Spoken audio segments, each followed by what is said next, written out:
ಬೆಳಗಾವಿಯಲ್ಲಿನ ಶಿವಂ ಅಸೋಸಿಯೇಟ್ಸ್ನ ಅಕ್ರಮ ಹಣದ ಸಾಮ್ರಾಜ್ಯ ನೋಡಿ ಪೊಲೀಸರೇ ಶಾಕ್ ಆಗಿದ್ದಾರೆ.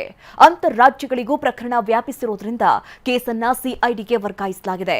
ಇದರ ನಡುವೆ ಶಿವಂ ಅಕೌಂಟ್ನಲ್ಲಿ ಹಣ ಎಷ್ಟಿದೆ, ಹೂಡಿಕೆದಾರರಿಗೆ ಹೋಗ್ತಾ ಇದ್ದ ಬಡ್ಡಿ ಹಣ ಎಷ್ಟು ಅನ್ನೋ ರಹಸ್ಯ ಎಂದು ಬಯಲಾಗಿದೆ.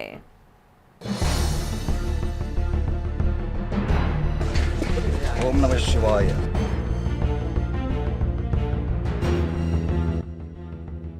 ನಗೆದಷ್ಟು ಬಯಲಾಗ್ತಿದೆ ಶಿವಂ ಸಾಮ್ರಾಜ್ಯದ ಅಕ್ರಮ. ಓಂ ನಮಃ ಶಿವಾಯ. 4 ಬ್ಯಾಂಕ್ ಅಕೌಂಟ್ ಫ್ರೀಸ್, ಒಂದೊಂದರಲ್ಲೂ 100 ಕೋಟಿ ಹಣ. ಬೆಳಗಾವಿಯ ಶಿವಂ ಅಸೋಸಿಯೇಟ್ ಮಾಲೀಕ ಶಿವಾನಂದ್ ನೀಲಣ್ಣನವರನ್ನ ಬಂಧಿಸಿರುವ ಬೆಳಗಾವಿ ಪೊಲೀಸರು ವಿಚಾರಣೆ ನಡೆಸುತ್ತಿದ್ದಾರೆ. ಅಧಿಕೃತವಾಗಿ ಈ ಪ್ರಕರಣ ಸಿಐಡಿಗೆ ವರ್ಗವಾಗಿದ್ದು ತನಿಖೆ ಜೋರಾಗಿದೆ.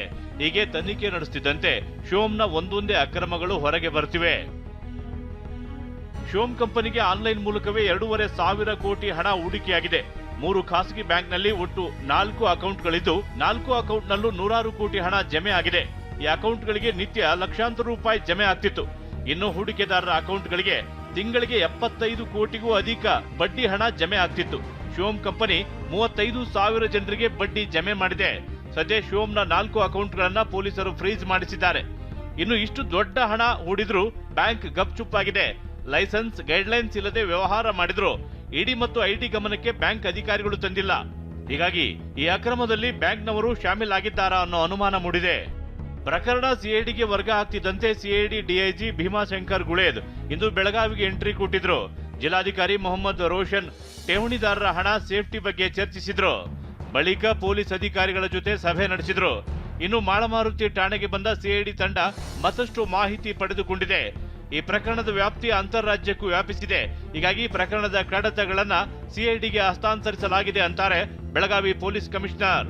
ಈ ಫರ್ಮ್ ಓನರ್ ಶಿವಾನಂದ ನೀಲಣ್ಣನವರು, ಇವನಿಗೆ ದಸ್ತಗಿರಿ ಕೂಡ ಮಾಡಲಾಗಿದೆ. ಈಗ ಅವನು ಪೊಲೀಸ್ ಕಸ್ಟಡಿಯಲ್ಲಿದ್ದಾನೆ. ಈ ಪ್ರಕರಣದ್ದು ಅಂತರ್ ಜಿಲ್ಲೆ ಇದೆ, ಅಂತರ್ ರಾಜ್ಯ ಕೂಡ ಇದೆ. ಮತ್ತು ಫ್ರಾಡ್ ಅಮೌಂಟ್ 50 ಕೋಟಿಗಿಂತ ಜಾಸ್ತಿ ಇರೋದು ಕಾರಣದಿಂದ ನಾವು ಮಾನ್ಯ ಡಿಜಿ ಆ್ಯಂಡ್ IGP ಅವರಿಗೆ ಈ ಪ್ರಕರಣ ಸಿಐಡಿಗೆ ವರ್ಗಾವಣೆ ಮಾಡೋಕ್ಕೆ ಕೋರಿಕೆ ನಿನ್ನೆ ಕಳಿಸಿದ್ದೀವಿ. ಅದರ ಆಧಾರದ ಮೇಲೆ ನಿನ್ನೆ ಮಾನ್ಯ ಡಿಜಿ ಆ್ಯಂಡ್ IGP ಅವರು ಈ ಪ್ರಕರಣವನ್ನು ಸಿಐಡಿಗೆ ವರ್ಗಾವಣೆ ಮಾಡೋದು ಆದೇಶ ನೀಡಿದ್ದಾರೆ. ಇನ್ನು ಶಿವಾನಂದ್ ನೀಲಣ್ಣನವರ ವಶಕ್ಕೆ ಪಡೆಯುವ ನಿಟ್ಟಿನಲ್ಲಿ ನಾಳೆ ಕೋರ್ಟ್ಗೆ ಸಿಐಡಿ ಅರ್ಜಿ ಸಲ್ಲಿಸಲಿದೆ. ಇದರ ನಡುವೆ ಎಫ್ಐಆರ್ ರದ್ದು ಕೋರಿ ನಾಳೆ ಹೈಕೋರ್ಟ್ಗೆ ಅರ್ಜಿ ಸಲ್ಲಿಸಲು ನೀಲಣ್ಣನವರ ಪರ ವಕೀಲರು ಸಿದ್ಧತೆ ಮಾಡಿಕೊಂಡಿದ್ದಾರೆ.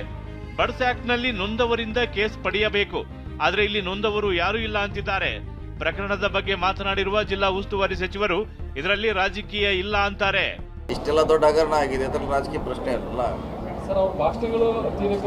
ಅದು 10 ಜನ ಇದಾಯ್ತು. ಅದು ಅವ್ನು ಮಾಡುವಂಥ ಭಾಷಣ ರಾಜಕೀಯ ವ್ಯಕ್ತಿಗಳಿಗೆ ಥ್ರೆಟ್ ಕೊಡುವಂಥ ಮಾತಾಡೋದಂದ್ರೆ ಇದು ಉದ್ಭವ ಆಯಿತು. ಆಮ್ಯಾಗ ಅದು ಒಂದು ನೋಡ್ಲಿಕ್ಕೆ ಹೋಗಿ 2 ಸಿಕ್ತು, 2 ಹೋಗಿ 3 ಸಿಕ್ತು, ಹಂಗಾಯ್ತು ಅಷ್ಟೇ. ಸಿಐಡಿ ಅವ್ರು ಮಾಡ್ತಾರೆ, ತನಿಖೆ ಮಾಡ್ತಾರೆ. ಬರೋಬ್ಬರಿ 4,500 ಕೋಟಿಯ ಅಕ್ರಮ ಬೆಳಗಾವಿಯಲ್ಲಿ ದೊಡ್ಡ ಸದ್ದು ಮಾಡ್ತಿದ್ದು ಶಿವಂ ಮಾಲೀಕ ಅರೆಸ್ಟ್ ಆಗಿದ್ದಾನೆ. ನಾಳೆ ಸಿಐಡಿ ವಶ ಆಗೋ ಸಾಧ್ಯತೆ ಇದ್ದು ಶಿವಂ ತಂಡದಿಂದಲೂ ಕಾನೂನು ಹೋರಾಟಕ್ಕೆ ಸಿದ್ಧತೆ ಆಗಿದೆ. ಸಹದೇವ್ ಮಾನೆ, TV9 ಬೆಳಗಾವಿ.